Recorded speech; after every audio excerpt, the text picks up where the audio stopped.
New York City is being sued for $100 million. This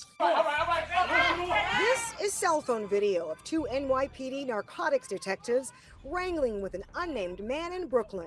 The guy, I can hear him say, "Wait, what's going on?" The officers did not say we're NYPD. They didn't say that we're detectives. They didn't tell him you're under arrest, put your hands behind your back. They just started hitting him. Abilene Moran can be overheard on the video yelling at officers as the man crashes into a shelf stacked with wine bottles. The officers continue to throw punches. At one point, kicks the man. He got cut with those glass bottles. They dragged him in glass. They dragged him in the glass. It happened Tuesday afternoon around 4 p.m. at this liquor store near the intersection of Baltic and Hoyt Streets in Cobble Hill, Brooklyn. I've actually been there. I'm so mad at myself that I didn't throw my body against him to protect this man, you know?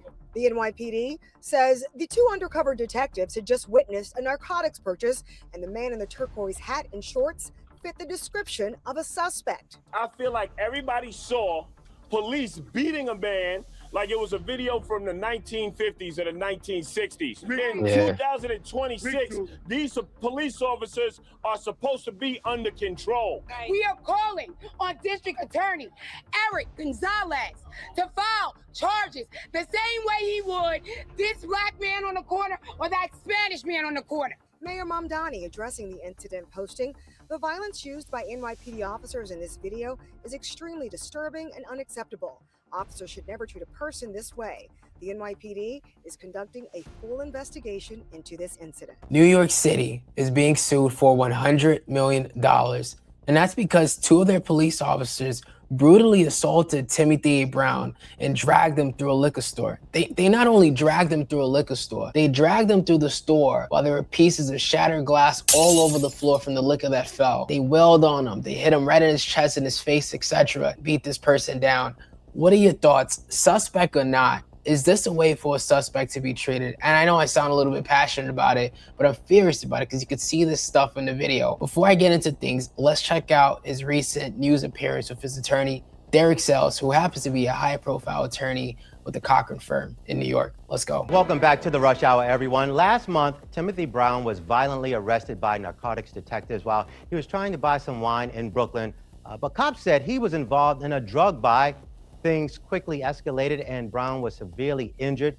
Last week, he and his lawyers announced he was suing the city and NYPD for $100 million for the forced arrest and his injuries. The incident has already led to some changes and major reviews in the police department. Brown and his lawyer, Derek Sells of the Cochran firm, join me now in studio. Thank you for being here on the Rush Hour. Thank you, sir. Appreciate you. Mr. Brown, let's start with you. It's been more than 3 weeks now since this incident. You were injured. How are you doing physically? Are you healing? I'm healing. I'm healing. It's just that the right leg is still really bad. What happened with that right leg? The video shows you were bleeding, but what exactly happened? Yeah, what it was, when I got thrown down on the floor, I was under broken glass, so it cut my leg, and when they dragged me, it kind of like, cut the leg a little more. So I have over 20-some stitches in my right leg. I must say, Timothy does look fly right now. What did you think was happening initially? I mean, the cops have said initially they thought you bought drugs or sold drugs. What did you think was happening? You were there in the store and they rolled up on you. I had no knowledge of anything what was going on.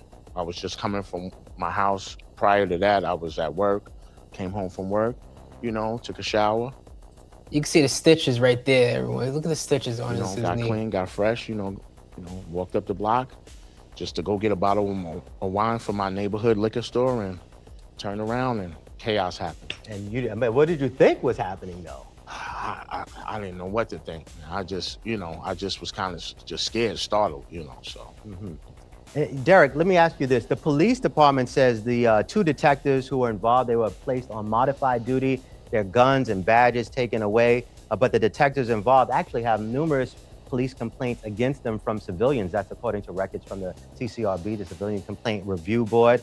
And they say, that they are looking into these things if this was a pattern. Do you think there's a pattern with the narcotics unit in Brooklyn? Like clearly it's a pattern. These officers have a history of making mistake after mistake, treating people discourteously. And what needs to happen is a red flag system where you have police officers who repeatedly violate the rights of citizens. They need to be taken off the street and they need to be removed from the force. All too often, the police have the same response to a situation like this, where now all of a sudden it's a viral incident. Police officers who historically have been poor performers, people who disrespect others, now all of a sudden they have to do something. And they make a big splash, modified duty, but the next thing you know, they'll be back doing the same thing to someone else. Mr. Brown, when you see that video now, I mean, I know you've seen it many times, but what goes through your mind? You're sitting here in the New York studio and you're watching that video. It's terrifying, you know, and you know, it's humiliating. I was embarrassed. You know, I'm an innocent man. You know, I just don't know why this happened to me. You know, I don't know what was the issue. I was just going to get a bottle of wine, and this shouldn't happen to no one. And I want justice for what they did to me. Now, you know, the police commissioner has directed the NYPD chief of department to lead a 90-day review of the narcotics unit, and they're going to focus on some policies. They're looking at one, you know, should narcotics officers actually be activating their body-worn cameras during a buy and bust? They're going to look at professional standards. The entire group involved with Mr. Brown's arrest, actually, they were transferred out, right? The sergeant modified. Do you think that's enough, Derek? It's not. Excuse me. It's not, Dean. And the reason is that the police, like I said, when they're caught like they are here in a viral moment, they have the same playbook. And unless and until police officers are fully disciplined, until police officers have to pay the price for their own misconduct, these types of incidents will continue to occur. That's one of the reasons, Dean, that we have put on our notice of claim $100 million claim. One of the things that we're going to try and get from this lawsuit is punitive damages against the officers who are involved, including the supervisors. Sometimes the only way to get change is to hit them in their pocketbook. I just want to briefly pause here because what Derek Sells is talking about, really awesome attorney, he's talking about punitive damages here, right? Like when you asking for punitive damages, you essentially want to punish the individual for the action that occurred.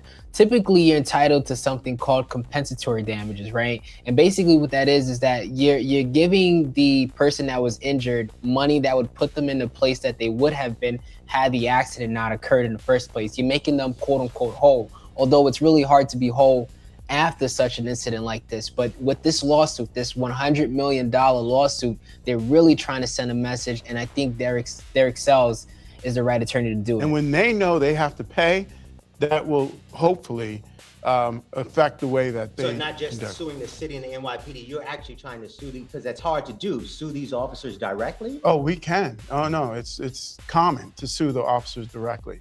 The trick is trying to get punitive damages against them. Because then when you get punitive damages, that's against the individual officer. That's what I mean, to get them to pay up. Well, that's what we're gonna try and do. Absolutely. Mr. Brown, have you heard from the police commissioner, the mayor, anyone from City Hall? No, I haven't, sir. No one. So all these weeks later, no one personally reached out? No one contacted me. If you had the opportunity to speak to these cops who are involved, what would you say to them? I would just say, why? You know, nobody deserves what happened to me. It was wrong. It was disgusting. You know, we're human beings. And we have feelings, and we have families, and we have people that care about us. And they have to be punished, and we're going all the way with it. And Derek, finally for you, the PBA actually has filed a second lawsuit within the last few weeks against the CCRB, the Civilian Complaint Review Board, for releasing information to other groups about officers' allegations against them. Some of these are high-profile allegations, and they say the officers were never notified that their personal information was going to be released. What do you think about the PBA suing activist group over information when it comes to officers' personal information and professional information? You know, Dean, there's something called the thin blue line. And that's where police officers, no matter what the situation, no matter how egregious the conduct, they stick to their own, they protect their own. And what I want to say to the PBA and to police officers who for the most part do their jobs so well. There's always a few bad apples, and those bad apples need to be turned in. They don't need to be protected because they make a bad name for all the other police officers who do their jobs right. All right, Derek Sells. Eric Sells is saying something really important, which is essentially what we've all heard throughout life, you know, spoiled apples, right? You don't want to put a spoiled apple in a bag of fresh apples because they ruin the whole bunch.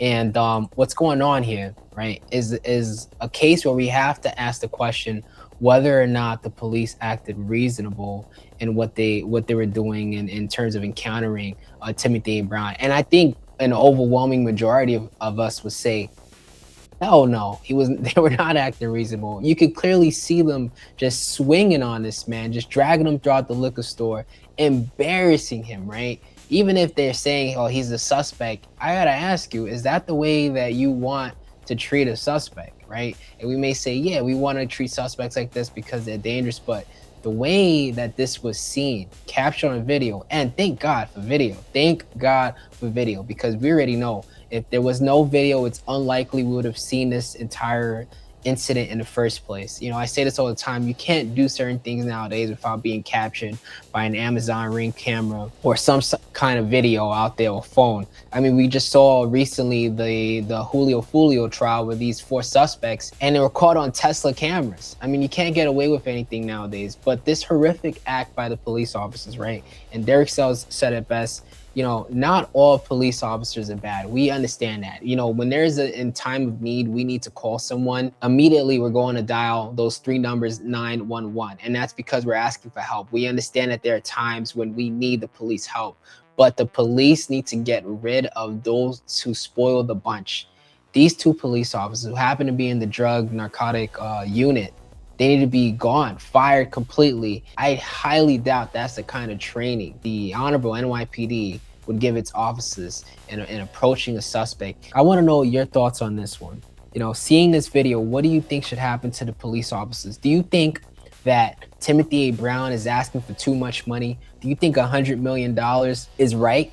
Is that enough? You know, should he have more? Should he have less? Who pays that $100 million? The NYPD or is it the taxpayer? Where's it really coming from? Nevertheless, if you watch that video again, you're gonna see some horrific things happen to this individual, and I hope he gets every single dime of that $100 million.